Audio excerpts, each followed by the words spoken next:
Welcome back to another episode of Jason's Bricks in 5, where I discuss LEGO content in videos of around 5 minutes. Well, it's time for another weekly LEGO set review, and today we're going to be reviewing a Star Wars set. This is the Endor Speeder Chase, set 75353. It is from the second year's wave, or this year's wave, of the diorama series.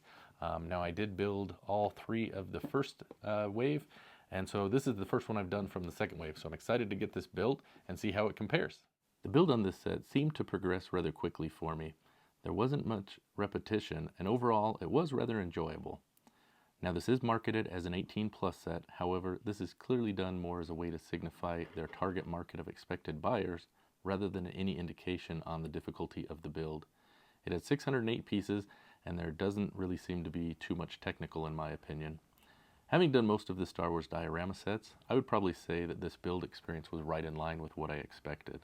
Now as for the details of the set, I think they are quite good and really help this set stand out. While there are not any hidden details or Easter eggs in this set, it does a great job of conveying the feeling of the scene as intended. I wasn't sure how I would feel about the way they captured the massive real-life redwood trees in LEGO form, but I have to say it actually works quite well. The one area of detail I would have to say that is the weakest for me is probably the quote plaque. The diorama sets have iconic quotes from the movie, however I don't think of "quick, jam their comlink, center switch" as one of the more memorable quotes from the Star Wars universe. That being said, I'm not sure there is a famous quote from this scene, so I won't judge them too harshly on that, but I do like the 40th anniversary plaque, and overall I would say the details do meet my expectations for a diorama. The next area we always discuss is the displayability or playability, and as expected, this set truly is for display rather than for play. While the minifigs and the speeder bike could easily be removed for play, it's really not what they're intended for. It is a very good looking display model that I think you would be hard pressed to beat in the same scale or price range. The set is right in line with the other Star Wars diorama sets as far as scale and does a great job of complementing the diorama line. One nice thing is that there is limited flexibility in how you display the speeder bikes, which can allow slight customization for your personal preference. All things considered, I have to say that this set actually exceeded my expectations for displayability. Now for the highlight of every set, the minifigures. There are 3 minifigures in the set and they are all exclusive to the set. While none of them jump out to me as super unique figures that I have to have, I would say that they all do look really good in my opinion, and with the Biker Scout, he's probably the one that sticks out as my favorite. While I would like to see at least one more fig in a set of this price, I think that it's something we've tend to come to expect with Star Wars in both quantity and quality as far as our expectations. Now let's talk about the uniqueness.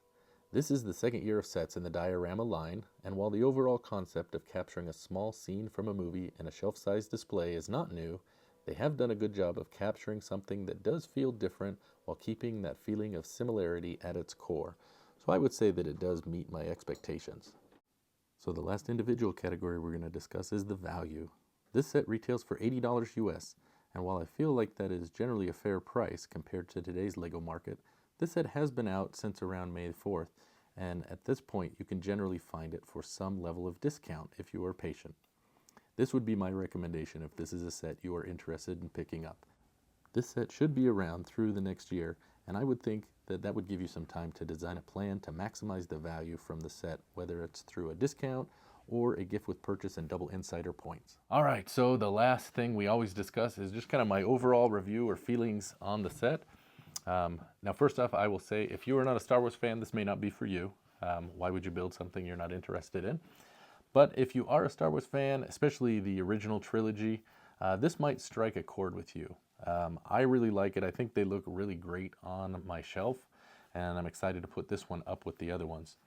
If you are, someone like me, where you are nostalgic to that when you were a kid, I would tell you to think about picking this up. Again, I would wait till you can get real value as far as a sale or gift with purchase, but that's going to be up to you to decide if it's for you. But I think it's a fair value. I think it's a good build, nothing too difficult and pretty simple. So I think LEGO's probably outdone themselves a little bit with this one. So that's going to do it for my review of the Endor Speeder Chase. Thanks for watching, and we'll see you next time on Jason's Bricks in 5. Happy building!